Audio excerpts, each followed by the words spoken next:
As fases das quartas de final dos estaduais vão começando, menos no Campeonato Carioca, que faz questão de ser diferentão, né? E mais do que a bola rolando, chama a atenção os problemas extra-campo que os clubes paulistas vão acumulando. Sério?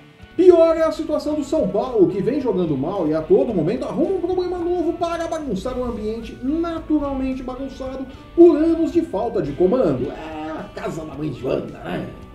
Você assistiu o jogo? No Santos, os atrasos dos salários coincidiram com a queda de rendimento do time e São Paulo não gostou nem um pouquinho. Palmarara. No Timão, onde parece sobrar dinheiro para contratar mais jogadores, falta para cobrir uma dívida e evitar a penhora da Taça do Mundial de 2012. Que vergonha, né? Que desgraça. Eu sou o Flávio Soares e essas são as minhas caneladas para o Ganhador.com.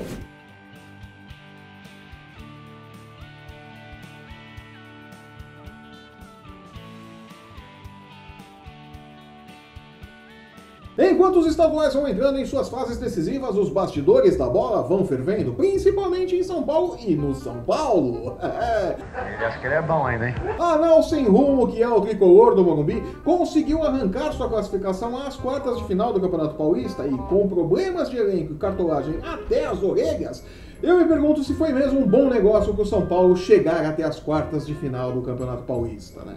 Pera aí que eu explico. Gente! O que acontece se o time passar pelo Ituano, passar pelas semifinais e, tudo é possível, vencer o Paulistão?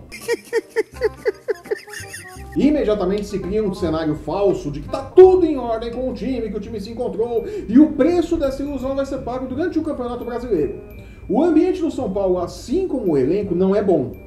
A rusga mal explicada entre o goleiro problema Jean e Wagner Mancini é apenas mais um problema na longa lista do tricolor que há anos vem fazendo rodízio de técnicos e não estabelece uma política de contratações ou pelo menos define uma cara para o tipo de futebol que pretende praticar. Como fez, por exemplo, o Corinthians, que tem um estilo definido e na história recente colecionou fracassos quando tentou fugir do seu DNA, implantado ali por Mano Menezes e Tite, né? Não vamos esquecer.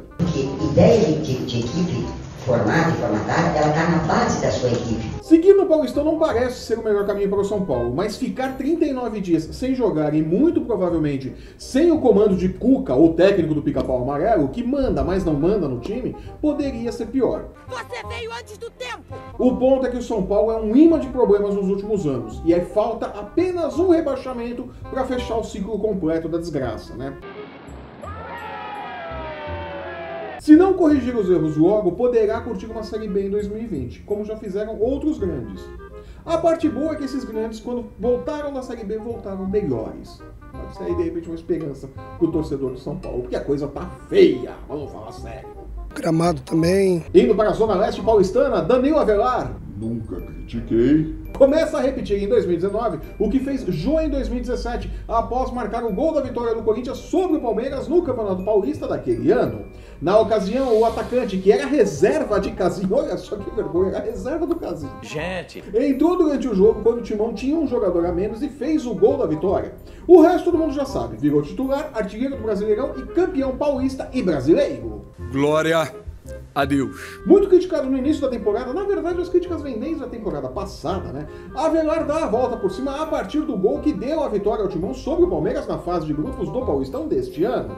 De lá pra cá a qualidade de suas atuações vem subindo e o plano de repatriar Guilherme Arana vem perdendo força. Mas ainda existe, apesar da diretoria do clube negociar para trazer Avelar em definitivo, né? Ficar com dois laterais esquerdos ali, aparentemente em condições de serem titular, né? É verdade que o desempenho do Danilo Avelar também tem muito a ver com o fato de que Fábio Carilli, pouco a pouco, vai organizando ali a defesa do Corinthians, vai ficando menos exposta à defesa do Corinthians, né? Apesar de ainda ter muitos problemas com o Henrique e Manuel, mas são menos.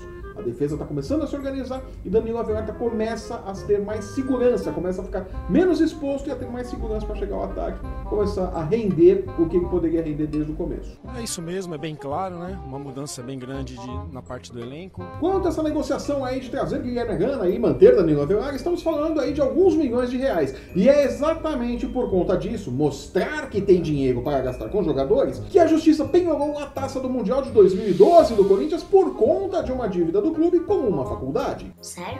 E por mais que André Sanches desdenhe dizendo que É uma réplica. a vergonha que a torcida passa é autêntica e ficará para a história.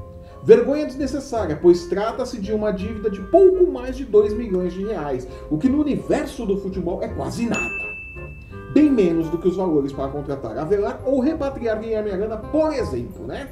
Mas aparentemente nossos cartolas não sabem usar calculadoras. Né? Talvez por isso os salários do Santos estejam atrasados e o time não vença há 3 rodadas no Paulistão. O desempenho surpreendentemente medíocre tirou do Peixe a melhor campanha geral do estadual, que caiu no colo do Red Bull, e tirou também Jorge Sampaoli do sério. A gente tá doido da vida. Incomodado com a situação do elenco, o treinador e sua comissão técnica devolveram os salários e avisaram que não receberão enquanto os atletas não forem pagos. Ganhou o elenco em definitivo, né? São Paulo ali, agora os caras vão dar o sangue por ele ali, né? Mas escancarou isso aí, escancarou uma verdade, né? Dentro do Santos, né?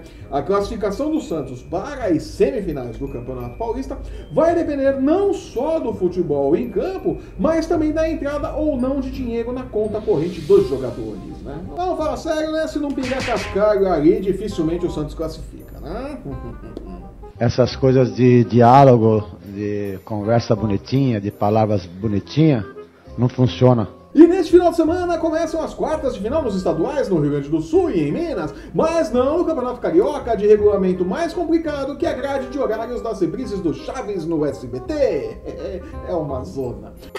Jura? Na penúltima rodada da Taça Rio, o Botafogo goleou a Portuguesa e agora respira por aparelhos em sua busca por uma vaga nas semifinais. Precisa vencer o Americano no próximo domingo e ainda torcer por uma combinação de resultados e pelos números da telecena. Pessoalmente eu acho que não vai dar, tá?